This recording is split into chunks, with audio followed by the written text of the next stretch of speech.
ഇത് saffron oil, നമ്മളുടെ ഒരു ബ്യൂട്ടി കെയർ പ്രോഡക്റ്റ് ആണ്. നമ്മളിവിടെ പ്രിപ്പയർ ചെയ്തിരിക്കുന്നതാണ്. ഇതിൻ്റെ മെയിൻ ഇൻഗ്രീഡിയൻറ്റ് സാഫ്രോൺ തന്നെയാണ്. കുങ്കുമപ്പൂ തന്നെയാണ് ഇതിൻ്റെ മെയിൻ ആയിട്ടുള്ള ഇൻഗ്രീഡിയൻറ്റ് വരുന്നത്. ഇതും തേങ്ങാപ്പാലിൽ വെന്ത വെളിച്ചെണ്ണയും അതുപോലെ തന്നെ ഒലീവ് ഓയിലുമാണ് നമ്മളിതിന് ഉപയോഗിച്ചിരിക്കുന്നത്. ഇതിൻ്റെ ഒരു മെയിൻ ആയിട്ടുള്ള ഗുണം എന്ന് പറയുന്നത് കുഞ്ഞുങ്ങൾക്കും അതുപോലെ തന്നെ മുതിർന്നവർക്കും ഒരുപോലെ ഉപയോഗിക്കാൻ പറ്റിയിട്ടുള്ള ഒരു ഓയിലാണിത്. ഇത് ഇന്റേണലി നമുക്ക് കഴിക്കാൻ പറ്റിയതാണ്.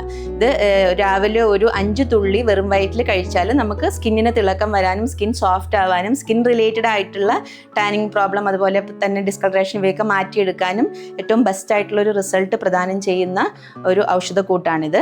അതുകൂടാതെ തന്നെ നമ്മൾ പൊക്കിളിന് ചുറ്റും ഒരു 10 മിനിറ്റ് ഈ ഓയിൽ ഉപയോഗിച്ചിട്ട് മസാജ് ചെയ്ത് കഴിഞ്ഞാൽ അത് നമുക്ക് ദഹന സംബന്ധമായിട്ടുള്ള ബുദ്ധിമുട്ടുകൾക്ക് നല്ലതാണ്. അതുപോലെ തന്നെ ഹോൾ ബോഡി സ്കിൻ റിലേറ്റഡ് ഇഷ്യൂസിനും ഇത് വളരെയധികം ഗുണപ്രദമാണ്.